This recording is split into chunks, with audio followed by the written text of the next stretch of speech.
Hi friends, welcome back to my channel. ಎಲ್ಲರೂ ಹೇಗಿದ್ದೀರಾ? ಚೆನ್ನಾಗಿದ್ದೀರಾ? ನಾನಂತೂ ಚೆನ್ನಾಗಿದ್ದೇನೆ. ನಿಮ್ಮ ಸಪೋರ್ಟ್ ಇದ್ದರೆ ಇನ್ನಷ್ಟು ಚೆನ್ನಾಗಿರ್ತೀನಿ. ಫ್ರೆಂಡ್ಸ್, ಇವತ್ತು ತರಕಾರಿ ಎಲ್ಲ ಹಾಕಿ, ಕಾಬು ಕಡಲೆ ಎಲ್ಲ ಹಾಕಿ ನಾನು ವೆಜಿಟೇಬಲ್ ಬಾತ್ ಮಾಡ್ತಾಯಿದ್ದೀನಿ. ಫ್ರೆಂಡ್ಸ್, ಇವತ್ತು ಮಧ್ಯಾಹ್ನ ಲೇಟ್ ಆಯಿತು, 1:30 ಆಗಿಬಿಟ್ಟಿದೆ. ಇವಾಗ ಇನ್ನು ಅನ್ನ ಸಾಂಬಾರು ಮಾಡಿದ್ರೆ ಲೇಟ್ ಆಗುತ್ತೆ ಅಂತ ಅಂದ್ಬಿಟ್ಟು ತರಕಾರಿ ಎಲ್ಲ ಹಾಕಿ ನಾನು ವೆಜಿಟೇಬಲ್ ಬಾತ್ ಮಾಡೋಣ ಅಂತ ಅಂದ್ಕೊಂಡಿದ್ದೀನಿ. ಬಟಾಣಿ ಇಲ್ಲ, ಖಾಲಿ ಆಗೋಗ್ಬಿಟ್ಟಿದೆ. ಅದಕ್ಕೆ ನಾನು ಕಾಬು ಕಡಲೆ ಅಂತ ಬರುತ್ತೆ ನೋಡಿ, ಇದು ತುಂಬ ಚೆನ್ನಾಗಿರುತ್ತೆ. ಇದರಲ್ಲಿ ದೇವಸ್ಥಾನದಲ್ಲೆಲ್ಲ ಇದರಲ್ಲಿ ಪ್ರಸಾದ ಮಾಡ್ತಾರೆ, ಕಡಲೆ ಉಸ್ಲಿ ಅಂತ ಮಾಡ್ತಾರೆ. ತುಂಬ ಚೆನ್ನಾಗಿರುತ್ತೆ. ಅದು ನಂಗೆ ತುಂಬ ಇಷ್ಟ, ತುಂಬ ಫೇವ್ರೆಟ್ಟು. ನನ್ನ ಮಕ್ಕಳು ಏನು ಮಾಡ್ತಿದ್ದಾರೆ? ಏನೇ ಮಾಡ್ತಿದ್ಯಾ? ಕೈ ಹಬ್ಬು ಆಗುತ್ತೆ ನೋಡಿ, ಇಲ್ಲಿ ಹಬ್ಬು ಆಗುತ್ತೆ ಕೈ. ತೆಗಿ ಕೈನಲ್ಲಿಂದ ಸೈಲೆಂಟಾಗಿರು. ಹಾಗೆಲ್ಲ ನನ್ನ ಮಗಳ ಹತ್ರ. ಸೊ ಟೊಮೊಟೊ ಒಂದು ಹಚ್ಕೊಬೇಕು. ಟೊಮೊಟೊ ಒಂದು ಹಚ್ಕೊಂಡ್ಬಿಟ್ರೆ ನಾನು ಇವಾಗ ಅಡುಗೆ ಮಾಡಿಬಿಡ್ತೀನಿ. ಸೊ ನಿಮ್ಮ ಜೊತೆ ಶೇರ್ ಮಾಡ್ಕೊತೀನಿ. ವಿಡಿಯೋ ನೋಡಿ, ವಿಡಿಯೋ ಲೈಕ್ ಮಾಡಿ, ಕಮೆಂಟ್ ಮಾಡಿ, ಶೇರ್ ಮಾಡಿ. ಓಕೆ, ಬಾಯ್. ಸೊ ಫ್ರೆಂಡ್ಸ್, ಇವಾಗ ಟೊಮೊಟೊ ನೋಡ್ಕೊಂಡು ಹಚ್ತಾ ಇದ್ದೀನಿ. ಯಾಕಂದರೆ ಕೆಲವು ಹುಳುಗಳು ಇದ್ಬಿಡುತ್ತಲ್ಲ ಟೊಮೊಟೊದಲ್ಲಿ, ಅದಕ್ಕೆ ಕ್ಲೀನಾಗಿ ನೋಡ್ಕೊಂಡು ಹಚ್ಕೊತಾ ಇದ್ದೀನಿ. ಸೊ ಮನೇಲಿ ಏನೇನು ತರಕಾರಿ ಇದೆಯೋ ಅದನ್ನೆಲ್ಲ ಹಾಕಿ ಇವತ್ತು ನಾನು ವೆಜಿಟೇಬಲ್ ಬಾತ್ ಮಾಡ್ತಾಯಿದ್ದೀನಿ. ನಿಜಕ್ಕೂ ತುಂಬ ಚೆನ್ನಾಗಿ ಬರುತ್ತೆ ವೆಜಿಟೇಬಲ್ಸ್ ಎಲ್ಲ ಹಾಕಿ ಮಾಡೋದ್ರಿಂದ. ಸೊ ಹೇಗೆ ಮಾಡೋದು ಏನು ಅಂತೆಲ್ಲ ನಿಮ್ಮ ಜೊತೆ ನಾನು ಶೇರ್ ಮಾಡ್ಕೊತೀನಿ. ಟೊಮೊಟೊ ನೋಡಿ ಫ್ಲವರ್ ಥರ ಬಂತು, ನನಗಂತೂ ಖುಷಿ ಆಯಿತು. ಈಗ ಕ್ಲೀನಾಗಿ ಹಚ್ಕೊಂಡು ವೆಜಿಟೇಬಲ್ ಬಾತ್ ಮಾಡಿಬಿಟ್ರೆ ಮಧ್ಯಾಹ್ನಕ್ಕೂ ರಾತ್ರಿಗೂ ಅದೇ ಆಗಲಿ ಅಂತ ಅಂದ್ಕೊಂಡಿದ್ದೀವಿ. ಅದಕ್ಕೆ ಒಂದು ಸ್ವಲ್ಪ ಜಾಸ್ತಿನೇ ಮಾಡ್ಕೊತಾ ಇದ್ದೀನಿ. ಸೊ ಟೊಮೊಟೊ ಹಚ್ಕೊಂಡೆ ಫ್ರೆಂಡ್ಸ್.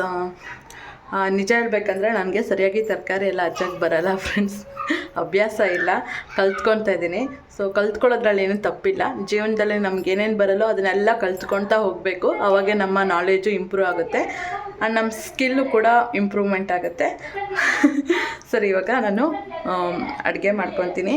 ಹೇಗೆ ಮಾಡೋದು ಅಂತ ನಿಮ್ಮ ಜೊತೆ ಶೇರ್ ಮಾಡ್ಕೊತೀನಿ ಬನ್ನಿ. ಬೊಟ್ಟು ಬಿದ್ದೋಗ್ಬಿಟ್ಟಿದೆ, ಒಂದು ಬೊಟ್ಟು ಇಟ್ಕೊಂಬಂದ್ಬಿಡ್ತೀನಿ. ಅದು ಇಂಪಾರ್ಟೆಂಟ್, ಹೆಣ್ಮಕ್ಳಿಗೆ ಕುಂಕುಮ ಇದು ತುಂಬಾ ಇಂಪಾರ್ಟೆಂಟು. ಸೊ ನಿಮ್ಮ ಜೊತೆ ಶೇರ್ ಮಾಡ್ಕೊತೀನಿ. ಈಗ ಕುಕ್ಕರ್ ಪ್ಯಾನ್ಗೆ ಎಣ್ಣೆ ಹಾಕ್ಕೊಂಡು, ಸಾಸಿವೆ ಹಾಕ್ಕೊಂಡು, ಉದ್ದಿನಬೇಳೆ ಕಡಲೆಬೇಳೆ ಹಾಕ್ಕೊಂಡು ಚೆನ್ನಾಗಿ ಫ್ರೈ ಮಾಡ್ಕೊಬೇಕು. ಈಗ ಮೆಣಸಿನ್ಕಾಯಿ ಕೂಡ ಹಾಕ್ಕೊಂಡು ಚೆನ್ನಾಗಿ ಫ್ರೈ ಮಾಡ್ಕೊತಾ ಇದ್ದೀನಿ. ಹಾಗೆ ಈರುಳ್ಳಿ ಕೂಡ ಹಾಕ್ಕೊಂಡು ಚೆನ್ನಾಗಿ ಫ್ರೈ ಮಾಡ್ಕೊಬೇಕು. ಒಂಚೂರು ಉಪ್ಪು ಹಾಕಿದ್ದೀನಿ, ಚೆನ್ನಾಗಿ ಈರುಳ್ಳಿ ಬೇಯಲಿ ಅಂತ ಅಂದ್ಬಿಟ್ಟು. ಸೊ ನೋಡಿ, ಅರಿಶಿನನೂ ಕೂಡ ಹಾಕಿ ಚೆನ್ನಾಗಿ ಮಿಕ್ಸ್ ಮಾಡ್ಕೊತಾ ಇದ್ದೀನಿ. ಈಗ ಟೊಮೊಟೊ ಕೂಡ ಹಾಕಿ ಚೆನ್ನಾಗಿ ಮಿಕ್ಸ್ ಮಾಡಿಕೊಂಡೆ. ಟೊಮೊಟೊ ಚೆನ್ನಾಗಿ ಬೇಯಬೇಕು. ಕಬ್ಬು ಕಡಲೆ ಇದೆಯಲ್ಲ ಅದನ್ನು ಹಾಕ್ಕೊಂಡು ಚೆನ್ನಾಗಿ ಕಲಿಸ್ಕೊತಾ ಇದ್ದೀನಿ. ಸೊ ಚೆನ್ನಾಗಿ ಫ್ರೈ ಆದಮೇಲೆ ತರಕಾರಿ ಹಾಕಿದ್ವಲ್ಲ ಅದೆಲ್ಲ ಒಂದೊಂದೇ ಹಾಕಬೇಕು. ಸೊ ಎಲ್ಲ ತರಕಾರಿ ಕೂಡ ಹಾಕಿದ್ದೀನಿ ನೋಡಿ, ಕಲರ್ಫುಲ್ಲಾಗಿ ಚೆನ್ನಾಗಿ ಕಾಣ್ತಾ ಇದೆಯಲ್ವಾ. ಸೊ ಟೇಸ್ಟು ಕೂಡ ತುಂಬಾ ಚೆನ್ನಾಗಿ ಬರುತ್ತೆ. ವೆಜಿಟೇಬಲ್ ಬಾತು ತುಂಬಾ ಇಷ್ಟ ಆಗುತ್ತೆ ಮನೇಲಿ ಎಲ್ಲರಿಗೂ. ಸೊ ಅದಕ್ಕೆ ಇವತ್ತು ತುಂಬ ದಿನಗಳಾದಮೇಲೆ ಮಾಡ್ಕೊತಾ ಇದ್ದೀವಿ. ಇದಕ್ಕೆ ಗರಂ ಮಸಾಲ, ಹಾಗೆ ಧನಿಯಾ ಪೌಡರು ಮತ್ತು ಪಲಾವ್ ಮಸಾಲ ಒಂಚೂರು ಹಾಕ್ಕೊಂಡು ಚೆನ್ನಾಗಿ ಮಿಕ್ಸ್ ಮಾಡ್ಕೊತಾ ಇದ್ದೀನಿ. ಸೊ ಈ ಮಸಾಲ ಎಲ್ಲ ಹಾಕಿದ್ರೆ ಇನ್ನೂ ಟೇಸ್ಟಾಗಿ ಬರುತ್ತೆ. ಸೊ ಕೊಬ್ಬರಿ ಇತ್ತು, ಕೊಬ್ಬರಿ ಹಾಕಿ ಮಾಡ್ಬೋದಿತ್ತು, ಬಟ್ ನನ್ನ ಮಗಳು ಬಿಡ್ತಾ ಇರಲಿಲ್ಲ. ಟೈಮು ಆಗಿಬಿಟ್ಟಿದೆ, ತುರಿಯೋಕ್ಕೂ ಆಗಲ್ಲ ಇವಾಗ ತಕ್ಷಣ ಅಂತ ಅಂದ್ಬಿಟ್ಟು ಹಾಗೆ ಅಡುಗೆ ಮಾಡೋಕ್ಕೆ ಸ್ಟಾರ್ಟ್ ಮಾಡಿಬಿಟ್ಟಿದ್ದೀನಿ. ಇನ್ನು ಬೇಡ ಅಂತ ಅಂದ್ಬಿಟ್ಟು ಸುಮ್ಮನಾಗೋದೆ. ಕೊಬ್ಬರಿ ಹಾಕ್ಕೊಂಡ್ರು ಇನ್ನೂ ಚೆನ್ನಾಗಿರುತ್ತೆ. ಸೊ ನೋಡಿ, ಚೆನ್ನಾಗಿ ಮಿಕ್ಸ್ ಮಾಡಿಕೊಂಡು ಅಕ್ಕಿ ಹಾಕ್ಕೊಂಡು ಚೆನ್ನಾಗಿ ಕಲಿಸ್ಕೊತಾ ಇದ್ದೀನಿ. ಸೊ ಎಷ್ಟು ಅಕ್ಕಿ ಹಾಕ್ಕೊಂಡಿದ್ದೀವೋ ಅದ್ರ ತಕ್ಕಂತೆ 2ರಷ್ಟು ನೀರು ಹಾಕ್ಕೊಬೇಕು. ಸೊ ನೋಡಿ, ನೀರು ಹಾಕ್ಕೊಂಡು ಚೆನ್ನಾಗಿ ಮಿಕ್ಸ್ ಮಾಡ್ಕೊಬೇಕು. ಇವಾಗ ರುಚಿಗೆ ತಕ್ಕಷ್ಟು ಉಪ್ಪು ಹಾಕ್ಕೊಂಡು ಚೆನ್ನಾಗಿ ಮಿಕ್ಸ್ ಮಾಡಿಕೊಂಡು, ಒಂಚೂರು ಕೊತ್ತಂಬರಿ ಸೊಪ್ಪಿತ್ತು ಅದನ್ನೆಲ್ಲ ಚೆನ್ನಾಗಿ ಕಟ್ ಮಾಡಿಕೊಂಡು ಕೊತ್ತಂಬರಿ ಕೂಡ ಉದುರಿಸ್ಕೊತಾ ಇದ್ದೀನಿ. ಕೊತ್ತಂಬರಿ ಉದುರಿಸ್ಕೊಂಡು ಚೆನ್ನಾಗಿ ಮಿಕ್ಸ್ ಮಾಡಿಕೊಂಡೆ. ಸೊ ಇಷ್ಟೇ ರೆಡಿ ವೆಜಿಟೇಬಲ್ ಬಾತು. ಇವಾಗ 3 ಕೂಗು ಕೂಗಿಸ್ಬಿಟ್ರೆ ಮುಗೀತು, ವೆಜಿಟೇಬಲ್ ಬಾತು ರೆಡಿ. ನೋಡಿ ಇಷ್ಟು ಚೆನ್ನಾಗಿ ಕಾಣಿಸ್ತಾ ಇದೆ. ಸೊ ತುಂಬ ಚೆನ್ನಾಗಿ ಬಂದಿತ್ತು ಟೇಸ್ಟು. ಸೊ ನೀವು ಒಂದ್ಸರಿ ಟ್ರೈ ಮಾಡಿ ನೋಡಿ ಫ್ರೆಂಡ್ಸ್, ಚೆನ್ನಾಗಿರುತ್ತೆ. ಈಗ ನನ್ನ ಹಸ್ಬೆಂಡ್ಗೂ ಹಾಕ್ಕೊಟ್ಟು ನಾನು ತಿಂತಾಯಿದ್ದೀನಿ. ನೋಡಿ, ಇನ್ನೊಂದ್ಸರಿ ಕೊಡಮ್ಮ, ಹೆಂಗೆ ಕೊಟ್ಟಿದ್ದು ಅಪ್ಪಂಗೆ ಪಪ್ಪಿ.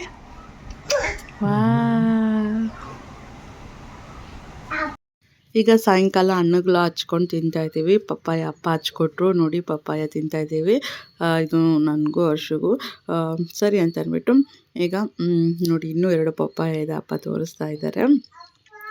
ಸೊ ಈಗ ಪಪ್ಪಾಯ ರೆಡಿ ಇದೆ. ನಾನು ನನ್ನ ಹಸ್ಬೆಂಡ್ ಕೊಡೋಣ ಅಂತ ರೂಮಲ್ಲಿ ಬಂದಿದ್ದೀನಿ. ಸೊ ಇಬ್ಬರು ಏನು ಮಾಡ್ತಾಯಿದ್ದಾರೆ, ಇಬ್ಬರು ಮಗುನ ಮಲಗಿಸ್ಕೊಂಡಿದ್ದಾರೆ ನನ್ನ ಹಸ್ಬೆಂಡು. ತಿನ್ನು ಅಂದರೆ ತಿಂತಾಯಿಲ್ಲ.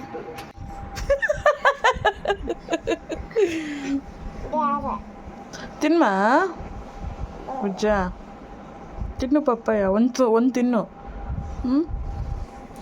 ಓಯ್ ಏಯ್ ಎಲ್ಲೋಗ್ಬೇಕಮ್ಮ? ಏನಿದೆ ಅಲ್ಲಿ? ಏನಿದೆ ಅಲ್ಲಿ? ಹೂವು ತಗೊಳ್ಳೋಣ ಬಾ. ಫ್ರೆಂಡ್ಸ್, ಇವಾಗ ಸಂಜೆ ಒಂದು ರೌಂಡು ಮಗುನ ಎತ್ಕೊಂಡು ವಾಕಿಂಗ್ ಹೋಗಿದ್ವಿ. ಹಾಗೆ ಹಾಲು ಮೊಸರು ಮನೆಗೆ ಬೇಕಿತ್ತು. ನಂದಿನಿ ಸ್ಟೋರ್ಗೆ ಹೋಗಿ ಅದನ್ನು ತೊಗೊಂಡು ಬಂದ್ವಿ. ಇಲ್ಲಿ ಚಿಕ್ಕ ಅಂಗಡಿ ಇದೆ. ಇಲ್ಲಿ ನಾವು ಪಾಪು ಚಾಕ್ಲೇಟ್ ಬೇಕಂತ ಹಠ ಮಾಡಿದ್ಲು, ಅದಕ್ಕೆ ಚಾಕ್ಲೇಟ್ ತೊಗೊಂಬರೋಕ್ಕೆ ಬಂದಿದ್ದೀವಿ ಇಲ್ಲಿ. ಫ್ರೆಂಡ್ಸ್, ಇಲ್ಲಿಗೆ ಲಾಗ್ನ ಎಂಡ್ ಮಾಡ್ತೀನಿ. ನೋಡ್ತಾ ಇರಿ, ಖಂಡಿತ ಲಾಗ್ನೆಲ್ಲ ಕಂಟಿನ್ಯೂ ಮಾಡ್ತೀನಿ. ಇನ್ನಷ್ಟು ಲಾಗ್ಸನ್ನ ಶೇರ್ ಮಾಡ್ಕೊತೀನಿ. ಈ ಲಾಗ್ ನಿಮ್ಗೆ ಇಷ್ಟ ಆಗಿದ್ದರೆ ದಯವಿಟ್ಟು ಲೈಕ್ ಮಾಡಿ, ಕಮೆಂಟ್ ಮಾಡಿ, ಶೇರ್ ಮಾಡಿ. ಹಾಗೆ ನನ್ನ ಚಾನಲ್ಗೆ ಸಬ್ಸ್ಕ್ರೈಬ್ ಆಗಿ. ಇಲ್ಲಿವರೆಗೂ ನನ್ನ ಲಾಗ್ನ ನೋಡಿದರೆ ಥ್ಯಾಂಕ್ ಯು ಸೋ ಮಚ್. ಮತ್ತೆ ಮುಂದಿನ ಲಾಗಲ್ಲಿ ಭೇಟಿ ಆಗ್ತೀನಿ. ಬಾಯ್.